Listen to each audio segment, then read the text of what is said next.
If landlords are evil, we're horrible people, we're leeches and parasites, as that's the comment that comes up the most. What's the solution to housing if it isn't landlords? Let us know in the comments. Russian author Alexander Solzhenitsyn was born in 1918. Now, this guy lived through communist Russia. So this guy had the unfortunate pleasure of not only serving in World War II and being there at the liberation of the German internment camps, but then after going back home to Russia, he was actually put into the gulags, the work camps. And if you read his novel, which he wrote called The Gulag Archipelago, he wrote about how there was a phrase, a saying that was written in the work camp.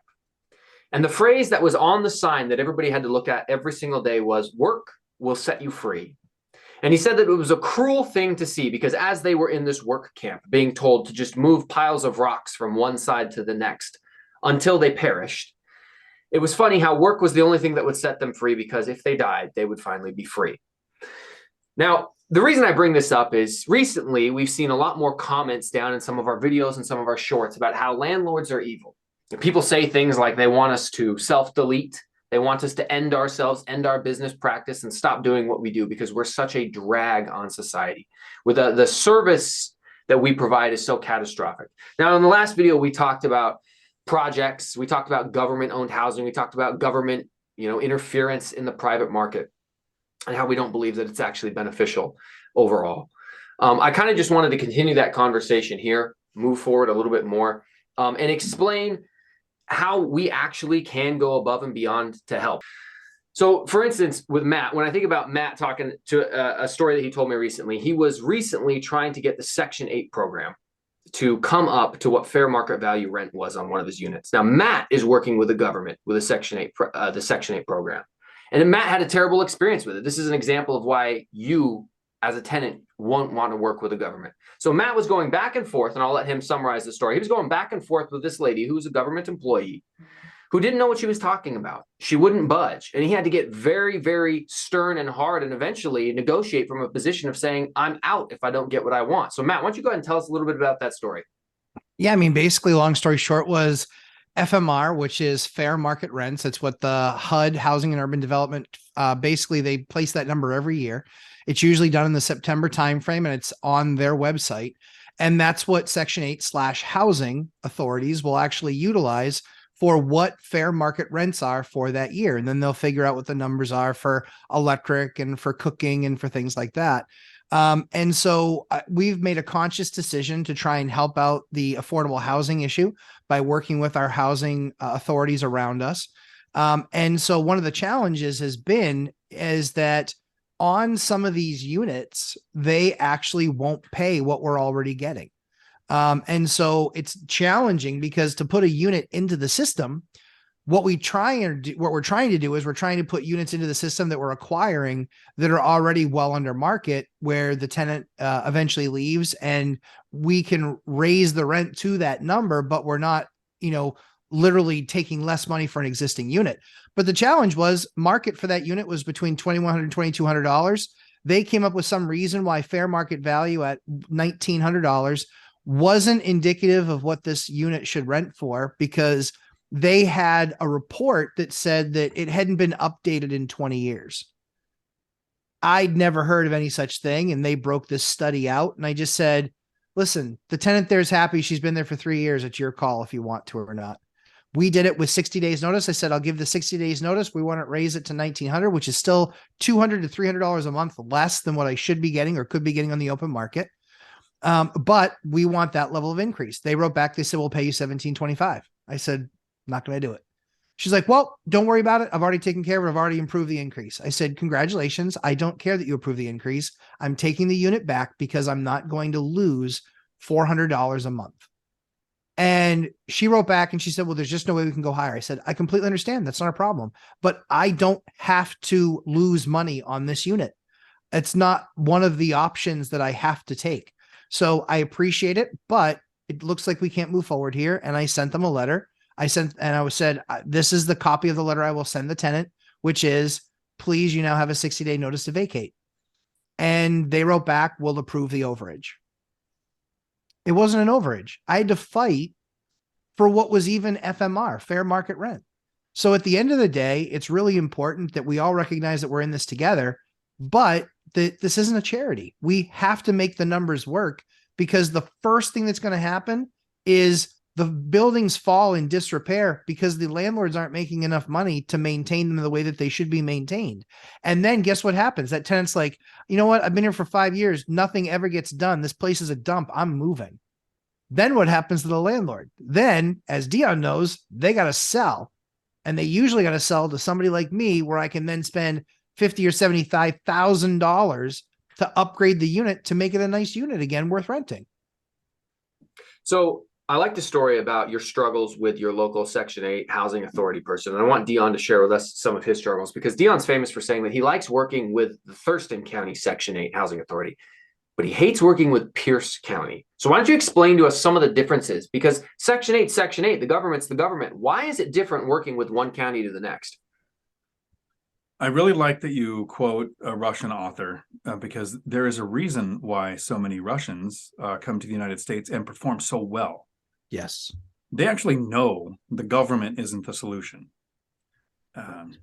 Я понимаю по-русски, но я говорю не очень хорошо. So the idea is, if you take the culture from somebody who knows their government isn't the solution, and you put them in a place where the government, where there are people who want the government to take control, but it doesn't have control currently, they're going to perform much better, because they know that here you actually have rights. And as a person, you can actually do the work for the government employee. And that's what Matt did. Imagine if, for anybody who's saying, I want the government to handle housing, the government is currently handling licensing. How was your experience at the DMV? Why, every time that you go in, if you're not doing everything online now, are there big plaques all over the wall saying it is a felony to threaten a civil employee? Because you're going to want to when you're there, right? It's that bad. So the government employee sitting in their office is given a directive that these units are worth this amount of money. That's really all they're allowed to do. They're not allowed to go out and try to find a reason to raise the amount. But Matt, when you sent them an example, when you basically use the binder strategy to say, yeah, here's the comps, we're not even going to comps. We're going below that. Yes. They don't have a valid response to deny you. They can't, because you logically stepped out. Here's why this price makes sense. And the thing to take away whenever you deal with a government agency is, don't do anything over the phone. Don't do anything in person. Put it in an email, because an email is not only admissible in court, but that person can delete a voicemail. That person can ignore a conversation. That person's boss sees their email chain. That's right. So if you're dealing with anything with a state agency, make sure it goes through email, because it's date and time stamped, when you communicated, how long it took them to respond. You actually put the information in their hands that they can take to their boss to say, hey, here's why we need to make this adjustment. It's the same strategy I use with lenders. And my lender actually taught me how to do it. She said, I can't go to my boss and say, I want to give Dion a better rate. I just like him. She said, but if you give me other lenders' offers at a better rate, I could tell my boss, this is what we need to match or beat to keep the business. When that person went to their boss, that state agency employee, and said, here are comps in the area. Here's what we're willing to pay. Here's what they're asking. That manager can logically think it out and say, if this ever went to arbitration, we would lose and we'd look stupid. So they acquiesce to your request. I've had the exact same experience. I didn't have to go to the point of saying, oh, I just won't renew. I just said, here's the comps. Here's what I'm asking. Here's where you're at. And they agreed. The next step for me was, well, I just won't renew. You don't have to. And for everybody that's watching that lives in an area where you can't just kick tenants out, you can't not renew a lease, there are several ways that an owner can take possession of their property. It is their property. You can intend to move in. You give the right amount of notice. You can intend to rehab the property, give the right amount of notice. You can intend to sell, give the right amount of notice. Know what your local laws and restrictions are, follow those, because while there are a lot of laws that protect tenants, there are a lot of contracts that protect owners. So in every market where rent control, and they recently passed a form of rent control in Seattle, where in every market where this type of government overreach and control starts to happen, rental units evaporate.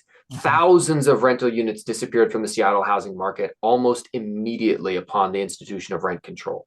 It does not help you, the tenant. It does not help you, the poor person. And if you think we're just a bunch of rich 1%ers, every single person sitting here today started out about as poor as you can in America, right? We won't compare ourselves to a true third world country, but in terms of being poor in America, we can all go toe to toe with anybody in the poverty Olympics.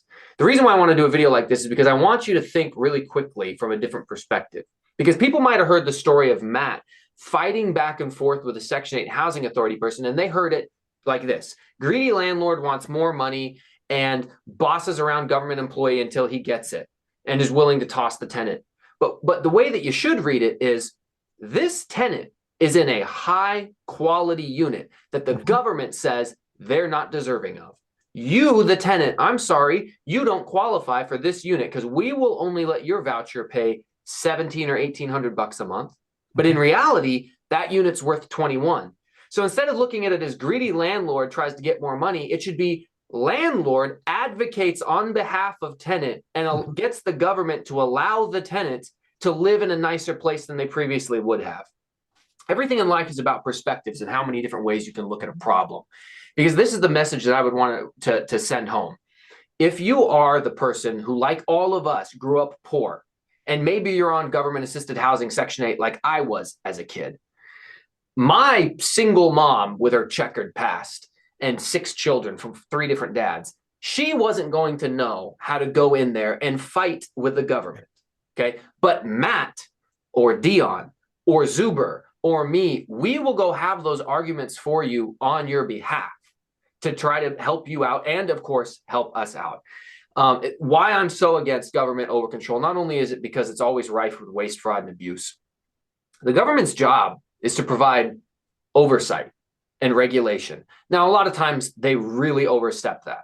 But obviously, we need some oversight and some regulation because we don't just want oil companies dumping oil into the Potomac, right? We don't just want chemical plants just ruining the environment, right? So there needs to be some. But where I have a major problem is when the government starts providing the actual service instead of just overseeing the service. One of the initial functions of government was to prevent against monopolies, to prevent against one company outcompeting everyone else and then jacking prices up. But when government steps into the role of being the service provider, that's where we always end up with problems, as they mentioned earlier, with the DMV and trying to get your license, or if you think about the VA Veterans Health Administration, it's terrible. So those are my final thoughts on this subject. Guys, do you have anything else to add before we kick off? I think one thing that I would like to add is I am, with market being between 2,100 and 22 and Section 8 housing paying me 19, I am contributing more to that tenant's housing than they are. They are on 100% covered voucher. I am literally spending $200 a month because I could be getting 21. I'm literally spending $200 a month to keep that unit in the program to help that tenant. I'm spending $200 a month. The financial bear or the financial burden of that unit to the tenant is utilities, which is 100% what they use. That's it. So that's the perspective that most people need to understand. And for all those people that think that landlords are useless and a bunch of leeches, they're usually bad tenants and they're likely never owners because they don't understand the economics of what it takes to provide this type of a service. Hey, Matt. Yeah. How many properties do you own? 137 units. How many single family properties do you own? Two. So you own 2. So the theory is, if you're buying a bunch of properties and you have 100, you must have taken 100 homes from homeowners. Yeah. No, you have 2 single family houses, right? And then a bunch of units. I have 16 rental units, 1 single family house. Exactly. It's not like we're going out into the neighborhoods and saying, I'm going to pay more than that home buyer's willing to pay. Exactly. So here's my question for you, the person watching this right now. The people watching right now are probably actually going to have our opinion if they made it this far in the video. So I'm going to make it short with this same question. If landlords are evil, we're horrible people, we're leeches and parasites, as that's the comment that comes up the most. What's the solution to housing if it isn't landlords? Let us know in the comments.